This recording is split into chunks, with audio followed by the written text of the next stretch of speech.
ನಮಸ್ಕಾರ. ಎಸ್ ನ್ಯೂಸ್ಗೆ ಸ್ವಾಗತ. ನಾನು ಎಸ್ ದೇವೇಂದ್ರಗೌಡ. ಇಂದಿನ ಮುಖ್ಯಾಂಶಗಳು.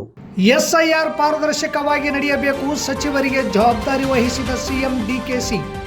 ಶಹರ ಠಾಣೆ ಪಿಐ ವೀರಾರೆಡ್ಡಿ ವಿರುದ್ಧ ಕ್ರಮಕ್ಕೆ ಯುವ ಕಾಂಗ್ರೆಸ್ ಸಮಿತಿ ದೂರು. ಮಣ್ಣು ಲೂಟಿ ತಡೆಗೆ ದೂರು ಸಲ್ಲಿಕೆ, ಪರಿಶೀಲನೆಗೆ ಹೋದಾಗ ಸಂಘಟಕರ ಮೇಲೆ ಹಲ್ಲೆ, ರಮೇಶ್ ಪಾಟೀಲ್ ಬೇರ್ಗಿ. ಸಿಂಧನೂರಿನ ಮೌನ ಸಾಧಕಿ ಶರಣೆ ಮುರಿಗಮ್ಮ ಮಲ್ಲಪ್ಪ ದಿದ್ದಿಗಿ.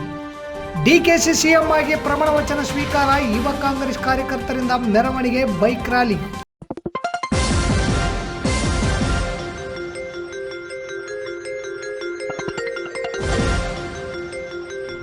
ಎಸ್ ನ್ಯೂಸ್, ಇದು ನಿಮ್ಮ ಧ್ವನಿ. ವಾರ್ತೆಗಳ ವಿವರ. ಡಿಕೆ ಶಿವಕುಮಾರ್ ಅವರು ಮುಖ್ಯಮಂತ್ರಿಯಾಗಿ ಅಧಿಕಾರ ಸ್ವೀಕರಿಸಿದ ಬಳಿಕ ವಿಧಾನಸೌಧದ ಸಮ್ಮೇಳನ ಸಭಾಂಗಣದಲ್ಲಿ ಇಂದು ತಮ್ಮ ಮೊದಲ ಅಧಿಕೃತ ಉನ್ನತ ಮಟ್ಟದ ಅಧಿಕಾರಿಗಳ ಸಭೆ ನಡೆಸಿ ಸಂಪುಟ ಸಮಿತಿ ತೆಗೆದುಕೊಂಡ ನಿರ್ಣಯಗಳ ಜಾರಿಗೆ ಸೂಚಿಸಿದರು. ರಾಜ್ಯದಲ್ಲಿ ಚುನಾವಣಾ ಆಯೋಗದಿಂದ ಎಸ್ಐಆರ್ ಪ್ರಕ್ರಿಯೆ ನಡೆಯುತ್ತಿದ್ದು, ರಾಜ್ಯದ ಯಾವುದೇ ಪ್ರಜೆಯು ತನ್ನ ಅಮೂಲ್ಯವಾದ ಮತದಾನದ ಹಕ್ಕನ್ನು ಕಳೆದುಕೊಳ್ಳಬಾರದು. ಈ ಪ್ರಕ್ರಿಯೆ ಸಾರ್ವಜನಿಕರನ್ನು ತಪ್ಪು ದಾರಿಗೆ ಎಳೆಯದೆ ಅತ್ಯಂತ ಪಾರದರ್ಶಕವಾಗಿ ನಡೆಯಬೇಕು. ಎಲ್ಲ ಮತದಾರರಲ್ಲಿ ವ್ಯಾಪಕ ಜಾಗೃತಿ ಮೂಡಿಸುವ ಕೆಲಸ ಮಾಡಬೇಕೆಂದು ಮುಖ್ಯಮಂತ್ರಿ ಡಿಕೆ ಶಿವಕುಮಾರ್ ಅವರು ಅಧಿಕಾರಿಗಳಿಗೆ ಕಟ್ಟುನಿಟ್ಟಿನ ಸೂಚನೆ ನೀಡಿದರು.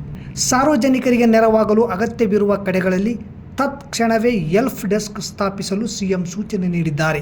ಕೆಲವು ರಾಜ್ಯಗಳಲ್ಲಿ ಲಕ್ಷಾಂತರ ಜನರು ಮತದಾನದ ಹಕ್ಕು ಕಳೆದುಕೊಂಡಿದ್ದಾರೆ. ಕೇರಳದಲ್ಲಿ ಪ್ರಕ್ರಿಯೆ ಅತ್ಯಂತ ಯಶಸ್ವಿಯಾಗಿ ನಡೆದಿದ್ದು, ನಮ್ಮ ರಾಜ್ಯದಲ್ಲೂ ಕೂಡ ಯಾರೊಬ್ಬರ ಹೆಸರು ಮತದಾರರ ಪಟ್ಟಿಯಿಂದ ಕೈ ತಪ್ಪದಂತೆ ಅಧಿಕಾರಿಗಳು ಎಚ್ಚರ ವಹಿಸಬೇಕು ಎಂದು ಸೂಚನೆ ನೀಡುವ ಜೊತೆಗೆ, ಮೊದಲ ಸಚಿವ ಸಂಪುಟ ಸಭೆಯಲ್ಲಿ ಒಪ್ಪಿಗೆ ಪಡೆದಿರುವ ವಿದ್ಯಾರ್ಥಿಗಳ ಉಚಿತ ಬಸ್ ಪಾಸ್ ಸೇರಿ ಎಲ್ಲ 6 ಪ್ರಮುಖ ಯೋಜನೆಗಳನ್ನು ತತ್ಕ್ಷಣವೇ ಜಾರಿಗೊಳಿಸಲು ಖಡಕ್ ಸೂಚನೆ ನೀಡಿದ್ದಾರೆ. ಸರ್ಕಾರದ ಸುಗಮ ಆಡಳಿತಕ್ಕೆ ಅಧಿಕಾರಿಗಳೇ ಬೆನ್ನೆಲುಬು ಎಂದ ಸಿಎಂ, ಯಾವುದೇ ಕಾರಣಕ್ಕೂ ಆಡಳಿತ ಹಾದಿ ತಪ್ಪಲು ಬಿಡುವುದಿಲ್ಲ ಎಂದು ಎಚ್ಚರಿಕೆ ಸಂದೇಶ ರವಾನಿಸಿದರು. ಸಿಎಸ್ಆರ್ ನಿಧಿ ದುರ್ಬಳಕೆಯಾಗುತ್ತಿರುವುದು ನನ್ನ ಗಮನಕ್ಕೆ ಬಂದಿದ್ದು, ಕೂಡಲೇ ಇದಕ್ಕೆ ಬ್ರೇಕ್ ಹಾಕಬೇಕು. ಆಡಳಿತದಲ್ಲಿ ಭ್ರಷ್ಟಾಚಾರಕ್ಕೆ ಕಡಿವಾಣ ಹಾಕಬೇಕು ಎಂದು ಎಚ್ಚರಿಕೆ ನೀಡಿದ್ದಾರೆ. ಯಾವುದೇ ರೀತಿಯ ಕಾನೂನು ಬಾಹಿರ ಚಟುವಟಿಕೆಗಳಿಗೆ ಆಸ್ಪದ ಕೊಡಬಾರದು. ರೌಡಿಗಳ ಹೆಡೆಮುರಿ ಕಟ್ಟಿ ಜೂಜು ಮತ್ತು ಡ್ರಗ್ಸ್ ದಂಧೆಯನ್ನು ಬೇರು ಸಹಿತ ಕಿತ್ತೊಗೆಯಬೇಕು. ಸಾರ್ವಜನಿಕರ ಶಾಂತಿ ಮತ್ತು ನೆಮ್ಮದಿಗೆ ಭಂಗ ತರುವವರ ವಿರುದ್ಧ ಕಠಿಣ ಕ್ರಮ ಕೈಗೊಳ್ಳಬೇಕು. ಯಾವುದೇ ರಾಜಕೀಯ ಅಥವಾ ಬಾಹ್ಯ ಒತ್ತಡಗಳಿಗೆ ಮಣಿಯದೆ ಮುಕ್ತವಾಗಿ ಕೆಲಸ ಮಾಡಿ ಎಂದು ಪೊಲೀಸ್ ಅಧಿಕಾರಿಗಳಿಗೆ ಸೂಚನೆ ನೀಡಿದರು. ಎಲ್ಲ ಇಲಾಖೆಗಳ ಕುರಿತು 15 ದಿನಗಳಲ್ಲಿ ವರದಿ ನೀಡುವಂತೆ ನಾನು ಎಲ್ಲ ಅಧಿಕಾರಿಗಳಿಗೆ ಸೂಚನೆ ನೀಡಿದ್ದೇನೆ. ಉದ್ಯೋಗ ಸೃಷ್ಟಿ ಕುರಿತು ವರದಿಗಳನ್ನು ಕೇಳಿದ್ದೇನೆ ಮತ್ತು ಖಾಸಗಿ ಉದ್ಯೋಗದಾತರು ಮತ್ತು ಇತರರಿಗೆ ಅನುಕೂಲವಾಗುವಂತೆ ಉದ್ಯೋಗ ವಿನಿಮಯ ಕೇಂದ್ರವನ್ನು ರಚಿಸಲಾಗುವುದು. ನಾವು ಚುನಾವಣೆ ನೋಡುತ್ತಿಲ್ಲ, ಜನರ ಜೀವನದ ಗುಣಮಟ್ಟ ಮುಖ್ಯ ಎಂಬುದನ್ನು ನೋಡುತ್ತೇವೆ. ಆದ್ದರಿಂದ ನಮ್ಮ ಗ್ಯಾರಂಟಿಗಳ ಮೂಲಕ ಕನಿಷ್ಠ ಸುರಕ್ಷಿತ ಜೀವನವನ್ನಾದರೂ ನೀಡಬೇಕೆಂದು ಬಯಸುತ್ತೇವೆ ಎಂದರು. ಕೇಂದ್ರ ಸರ್ಕಾರದ ನೀಟ್ ಪರೀಕ್ಷೆಯ ಪ್ರಶ್ನೆ ಪತ್ರಿಕೆ ಸೋರಿಕೆ ವೈಫಲ್ಯ ಹಾಗೂ ಪೆಟ್ರೋಲ್ ಡೀಸೆಲ್ ಅನಿಲದ ಏರಿಕೆ ಕ್ರಮವನ್ನು ವಿರೋಧಿಸಿ ಗ್ರಾಮೀಣ ಮತ್ತು ನಗರ ಬ್ಲಾಕ್ ಯುವ ಕಾಂಗ್ರೆಸ್ ಸಮಿತಿ ಹಾಗೂ ಭಾರತೀಯ ರಾಷ್ಟ್ರೀಯ ವಿದ್ಯಾರ್ಥಿ ಒಕ್ಕೂಟದಿಂದ ಮಾಡುವ ಪ್ರತಿಭಟನೆಗೆ ಬಂದೋಬಸ್ತ್ ಒದಗಿಸಲು ನಗರದ ಶಹರ್ ಪೊಲೀಸ್ ಠಾಣೆಗೆ ತೆರಳಿದಾಗ ಪಿಐ ವೀರಾರೆಡ್ಡಿ ಅವರು, ನೀವು ಪ್ರತಿಭಟನೆ ಮಾಡಿದರೆ ಸರಿ ಹೋಗಿಬಿಡುತ್ತಾ, ಪೆಟ್ರೋಲ್ ಡೀಸೆಲ್ ಬೆಲೆ ಕಡಿಮೆ ಆಗಿಬಿಡುತ್ತಾ ಎಂದು ವ್ಯಂಗ್ಯವಾಗಿ ಮಾತನಾಡಿದರು. ಕಾರಣ ಅವರ ವಿರುದ್ಧ ಕಾಂಗ್ರೆಸ್ ಯುವ ಮುಖಂಡರು ಡಿವೈಎಸ್ಪಿ ಚಂದ್ರಶೇಖರ್ ಅವರಿಗೆ ದೂರು ಸಲ್ಲಿಸಿದ್ದಾರೆ. ಪ್ರತಿಭಟನೆ ಮಾಡುವಾಗ ಕಾಂಗ್ರೆಸ್ ಕಾರ್ಯಕರ್ತರನ್ನು, ಕಾಂಗ್ರೆಸ್ ಅಭಿಮಾನಿಗಳನ್ನು ಎಳೆದಾಡಿ ಪ್ರತಿಭಟನೆಗೆ ಸ್ಪಂದಿಸದೆ ನಮ್ಮ ಹೋರಾಟವನ್ನು ಹತ್ತಿಕ್ಕುವ ಪ್ರಯತ್ನ ಅವರಿಂದಾಗಿದೆ. ನಮಗೆ ಮಾಡಿದ ಅವಮಾನವಲ್ಲ, ಇದು ಕಾಂಗ್ರೆಸ್ ಪಕ್ಷಕ್ಕೆ ಹಾಗೂ ಸರ್ಕಾರಕ್ಕೆ ಅವಮಾನ ಮಾಡಿದ್ದಾರೆ. ಅಲ್ಲದೆ ತಾವು ಸರ್ಕಾರಿ ಅಧಿಕಾರಿಯಾಗಿ ಬಿಜೆಪಿ ಪರವಾಗಿ ಏಕಪಕ್ಷ ಕೆಲಸ ಮಾಡುತ್ತಿದ್ದಾರೆ ಎಂದು ಮನವಿಯಲ್ಲಿ ದೂರಿದ್ದಾರೆ. ಸಿಂಧನೂರಿನಲ್ಲಿ ಈಗಾಗಲೇ 3 ವರ್ಷದಿಂದ ಕರ್ತವ್ಯ ನಿರ್ವಹಿಸುತ್ತಿರುವ ಪಿಐ ವೀರಾರೆಡ್ಡಿಯವರು ಇಲ್ಲಿ ನಡೆಯುತ್ತಿರುವ ಕಾನೂನು ಬಾಹಿರವಾದ ಚಟುವಟಿಕೆ ನಿಯಂತ್ರಿಸದೆ ಅಂಥವರಿಗೆ ಇವರು ಕುಮ್ಮಕ್ಕು ನೀಡಿ ತಾವು ಪರೋಕ್ಷವಾಗಿ ನೀಡುತ್ತಿದ್ದಾರೆ ಎಂದು ದೂರಿದ ಅವರು, ಈ ಕೂಡಲೇ ಸಂಬಂಧಪಟ್ಟ ಅಧಿಕಾರಿಗಳು ಇವರ ಮೇಲೆ ಕ್ರಮ ಕೈಗೊಳ್ಳಬೇಕೆಂದು ಆಗ್ರಹಿಸಿದ್ದಾರೆ. ಈ ವೇಳೆ ಯುವ ಕಾಂಗ್ರೆಸ್ ಕಾರ್ಯಕರ್ತರಾದ ಖಾಜಾ ಹುಸೇನ್ ರೌಡ್ಕುಂದ, ಹಬೀಬ್ ಕಾಜಿ, ಹನುಮಂತ ಕರ್ನಿ, ಶಹಬಾದ್ ಬೇಗ್, ಅಮರೇಶ್ ಗಿರ್ಜಾರಿ, ನಿರುಪಾದಿ ಶಾಸ್ಲಮರಿ, ವೆಂಕಟರೆಡ್ಡಿ, ಪ್ರಕಾಶ್ ಗೌಡ, ಫಕೀರಪ್ಪ ರಾಮತ್ನಾಳ್, ಚಂದ್ರಶೇಖರ್, ಸಿದ್ದನಗೌಡ, ಅಬ್ದುಲ್ ರಫಿ, ಖಾಜಾ ಚಕ್ಲಿಗಲ್ಲಿ, ಶಾಮೀದ್ ಸಾಬ್ ರೌಡ್ಕುಂದ ಸೇರಿದಂತೆ ಅನೇಕ ಕಾಂಗ್ರೆಸ್ ಕಾರ್ಯಕರ್ತರಿದ್ದರು. ಪ್ರಿಯ ಪಾಲಕರೇ, ನಿಮ್ಮ ಮಕ್ಕಳ ಉಜ್ವಲ ಭವಿಷ್ಯಕ್ಕಾಗಿ ಕೇಂದ್ರ ಮತ್ತು ರಾಜ್ಯ ಸರ್ಕಾರದಿಂದ ಮಾನ್ಯತೆ ಪಡೆದಿರುವ ಸನ್ರೈಸ್ ಗ್ರೂಪ್ ಆಫ್ ಇನ್ಸ್ಟಿಟ್ಯೂಷನ್ ಹಾಗೂ D pharmacy, nursing, paramedical college Sindhanur ಸಂಸ್ಥೆಗೆ ಇಂದೇ ಭೇಟಿ ನೀಡಿ ಆರೋಗ್ಯ ಕ್ಷೇತ್ರದಲ್ಲಿ ನಿಮ್ಮ ಭವಿಷ್ಯವನ್ನು ನಿರ್ಮಿಸಿಕೊಳ್ಳಿ. ಕಾಲೇಜಿನಲ್ಲಿರುವ ಕೋರ್ಸ್ಗಳು ಡಿ ಫಾರ್ಮಸಿ ಅವಧಿ 2 ವರ್ಷ, ವಿದ್ಯಾರ್ಹತೆ PUC ಸೈನ್ಸ್ ಪಾಸ್ ಅಥವಾ NIOS ಪಾಸ್. ನರ್ಸಿಂಗ್ GNM ಅವಧಿ 3 ವರ್ಷ, ವಿದ್ಯಾರ್ಹತೆ PUC ಕಲಾ ವಿಜ್ಞಾನ ಮತ್ತು ವಾಣಿಜ್ಯ. Paramedical college DMLT, DHI, DOT and AT ಅವಧಿ 3 ವರ್ಷ, ವಿದ್ಯಾರ್ಹತೆ SSLC ಹಾಗೂ ದ್ವಿತೀಯ PUC ವಿಜ್ಞಾನ ಪಾಸ್. ಈ ಸಂಸ್ಥೆಯ ವಿಶೇಷತೆಗಳು: ಅನುಭವಿ ಹಾಗೂ ನುರಿತ ಉಪನ್ಯಾಸಕರಿಂದ ಬೋಧನೆ, ವಿದ್ಯಾರ್ಥಿಗಳಿಗೆ ಪ್ರಾಯೋಗಿಕ ಹಾಗೂ ವೈದ್ಯಕೀಯ ಕಲಿಕಾ ಅನುಭವವನ್ನು ಹೆಚ್ಚಿಸುವ ಉದ್ದೇಶದಿಂದ ಸಿಂಧನೂರು ಪಟ್ಟಣದ ವಿವಿಧ ಆಸ್ಪತ್ರೆಗಳಲ್ಲಿ ವೈದ್ಯರು ಮತ್ತು ಹಿರಿಯ ನರ್ಸ್ಗಳ ಮಾರ್ಗದರ್ಶನದಲ್ಲಿ ಪ್ರಾಯೋಗಿಕ ಕಲಿಕೆ. ಪ್ರತಿ ಶನಿವಾರ ತಜ್ಞ ವೈದ್ಯರಿಂದ ವಿಶೇಷ ಉಪನ್ಯಾಸ. ವಿದ್ಯಾರ್ಥಿಗಳಿಗೆ ಕಲಿಕಾ ಅನುಭವಕ್ಕಾಗಿ ಸಿಂಧನೂರು ಹಾಗೂ ವಿವಿಧ ನಗರದ ವೈದ್ಯರ ವತಿಯಿಂದ ಉಚಿತವಾಗಿ ನಡೆಯುವ ಸುಮಾರು ಆರೋಗ್ಯ ತಪಾಸಣಾ ಶಿಬಿರ ಹಾಗೂ ಸ್ವಯಂ ಪ್ರೇರಿತ ರಕ್ತದಾನ ಶಿಬಿರದಲ್ಲಿ ವಿದ್ಯಾರ್ಥಿಗಳು ಭಾಗವಹಿಸಿ ವಿಶೇಷ ಕಲಿಕಾ ಅನುಭವವನ್ನು ಪಡೆದಿರುತ್ತಾರೆ. ಸಮಾಜದಲ್ಲಿ ಆರೋಗ್ಯದ ಅರಿವು ಮೂಡಿಸುವ ಉದ್ದೇಶದಿಂದ ವಿದ್ಯಾರ್ಥಿಗಳ ಸಹಭಾಗಿತ್ವದಲ್ಲಿ ವಿವಿಧ ಆರೋಗ್ಯ ಜಾಗೃತಿ, ಆರೋಗ್ಯ ಜಾಥಾ ಕಾರ್ಯಕ್ರಮಗಳು ಹಾಗೂ ಆರೋಗ್ಯ ಶಿಕ್ಷಣ ಚಟುವಟಿಕೆಗಳನ್ನು ಹಮ್ಮಿಕೊಳ್ಳಲಾಗುತ್ತದೆ. ಪರಿಸರ ಸ್ವಚ್ಛತೆ ಮತ್ತು ಆರೋಗ್ಯಕರ ಜೀವನ ಶೈಲಿಯ ಕುರಿತು ಜನರಲ್ಲಿ ಅರಿವು ಮೂಡಿಸಲಾಗುತ್ತದೆ. ಸುಸಜ್ಜಿತ ಕಟ್ಟಡಗಳು, ಸ್ಮಾರ್ಟ್ ಕ್ಲಾಸಸ್, ಆಧುನಿಕ ಲ್ಯಾಬ್ ಸೌಲಭ್ಯಗಳು ಹಾಗೂ ಪ್ರಾಯೋಗಿಕ ತರಬೇತಿ ವ್ಯವಸ್ಥೆ. ವಿದ್ಯಾರ್ಥಿಗಳ ಸುರಕ್ಷತೆಗಾಗಿ CC ಕ್ಯಾಮೆರಾ ಅಳವಡಿಸಲಾಗಿದೆ. ವಿದ್ಯಾರ್ಥಿಗಳಿಗೆ ವಿವಿಧ ಖಾಸಗಿ ಆಸ್ಪತ್ರೆಗಳು ಹಾಗೂ ವಿವಿಧ ಫಾರ್ಮಾ ಕಂಪನಿಗಳ ಸಹಯೋಗದಲ್ಲಿ ಕ್ಯಾಂಪಸ್ ಸಂದರ್ಶನದ ಮೂಲಕ ನೇರ ಉದ್ಯೋಗದ ಅವಕಾಶವನ್ನು ಕಲ್ಪಿಸಲಾಗುತ್ತದೆ. ಪ್ರವೇಶಕ್ಕಾಗಿ ಹಿಂದೆ ಸಂಪರ್ಕಿಸಿ. ಇರ್ಫಾನ್ K, ಅಧ್ಯಕ್ಷರು, sunrise D pharmacy nursing paramedical college, Vasavi ಕಲ್ಯಾಣ ಮಂಟಪದ ಮುಂಭಾಗ, PWD ಕ್ಯಾಂಪ್, ರಾಯಚೂರು ರಸ್ತೆ, ಸಿಂಧನೂರು. Mobile number 8197143588, 8904242655, 9036731385.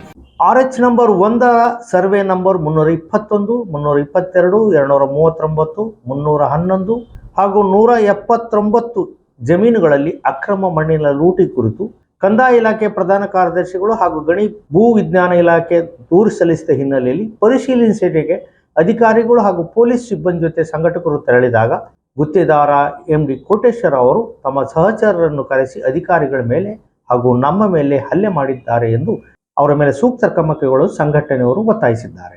ಕರ್ನಾಟಕ ರೈತ ಸಂಘದ ತಾಲೂಕಾ ಅಧ್ಯಕ್ಷ ರಮೇಶ್ ಪಾಟೀಲ್ ಬೇರ್ಗಿ ತಮ್ಮ ಸಂಘಟನೆಯಿಂದ RH ನಂಬರ್ 1ರಲ್ಲಿ ಸರ್ವೆ ನಂಬರ್ 321, 322, 239, 311, 179 ಜಮೀನಿನಲ್ಲಿ ಅಕ್ರಮ ಮಣ್ಣಿನ ಲೂಟಿ ಕುರಿತು ಸಂಬಂಧಿಸಿದ ಇಲಾಖೆಗೆ ದೂರು ನೀಡಿದ ಹಿನ್ನೆಲೆಯಲ್ಲಿ ಇಂದು ಗುರುವಾರ ತಹಶೀಲ್ದಾರರ ಆದೇಶದ ಮೇರೆಗೆ ಅಧಿಕಾರಿಗಳು ಮತ್ತು ಪೊಲೀಸ್ ಸಿಬ್ಬಂದಿಗಳು ಸ್ಥಳಕ್ಕೆ ತೆರಳಿ ಪರಿಶೀಲಿಸಿದಾಗ ಅಲ್ಲಿ 27 ಟ್ರ್ಯಾಕ್ಟರ್ಗಳು, 9 JCBಗಳು ಮಣ್ಣು ತುಂಬುವ ಕೆಲಸದಲ್ಲಿ ತೊಡಗಿದ್ದವು.